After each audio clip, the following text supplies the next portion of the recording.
मुगला जाट की अगुवाई में भरतपुर के इलाकों के जाटों ने भी मुगलों के खिलाफ विद्रोही तेवर अपनाया। औरंगजेब के भयंकर शाही लश्कर से लोहा लेने के लिए ब्रज और इसके आसपास के इलाकों में एक बड़ी पंचायत बैठी, जिसमें हिंदुओं के सभी वर्गों ने एक संकल्प किया कि वे आखिरी सांस तक मुगलों से लोहा लेंगे। मथुरा के अहम मोर्चे पर जंग की सरदारी का भार यादवों के फाटक गोत्रीय सरदारों को मिला, जिनका गढ़ सम्मोहन 84 था, जो आज के शुकावाबाद में है। इन यादव सरदारों की सरपरस्ती में हिंदू सेना ने मुगल सेना को नाको चने चबवा दिए थे। हालांकि कपट और फितनों में माहिर मुगलों ने अंततः हिंदू सेना को परास्त कर दिया और इलाके को आग के हवाले कर दिया। साथ ही श्री कृष्ण बलदेव जन्मभूमि मंदिर को तोड़ यहाँ एक शाही मस्जिद का ढांचा खड़ा कर दिया, जो आज भी मौजूद है।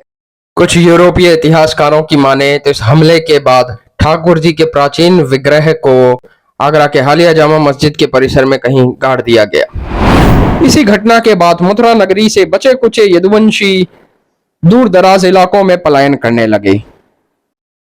पीछे बची तो उनकी समृद्ध हवेलियां, जमीनात, जिसपे आज हिंदुओं की अन्य कौमों के लोग आबाद हैं।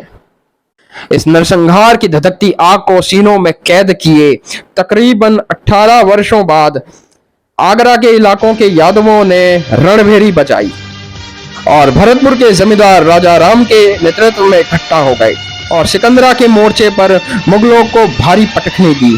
इसी एवज में आगरा के बाएपुर, अरसेना, ककरेटा आदि गांव के यादव अहीर रणवीरों ने अकबर के मकबरे पर भी धावा बोल दिया और मकबरे में मौजूद तांबे निर्मित विशाल द्वार को उखाड़ अकबर की कब्र को भी तबाह कर दिया था।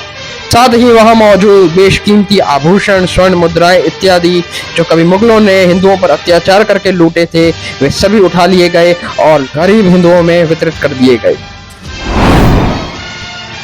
इतिहास की कलम चलाने वाले इतिहासकारों ने यादवों के साथ न्याय नहीं किया और दिलेरी जांबाजी का यह इतिहास किताबों में दफन होकर रह गया।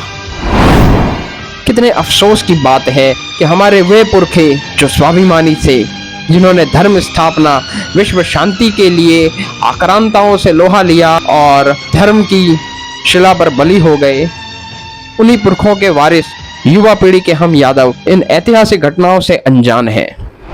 आज राजशाही का दौर खत्म हो गया और लोकतंत्र का दौर है और इस लोकतंत्र के दौर में आज वर्षों बाद पुनः श्री कृष्ण जन्मभूमि मंदिर की मांग उठी है और हम सभी यदुवंशी और सभी सनातनी बंधु अगर अपने स्तर से प्रयास नहीं कर सकते तो कम से कम श्री बागेश्वर सरकार और देवकीनंदन ठाकुर जी का सहयोग कर इस आंदोलन में शांतिपूर्वक अपना सहयोग दें।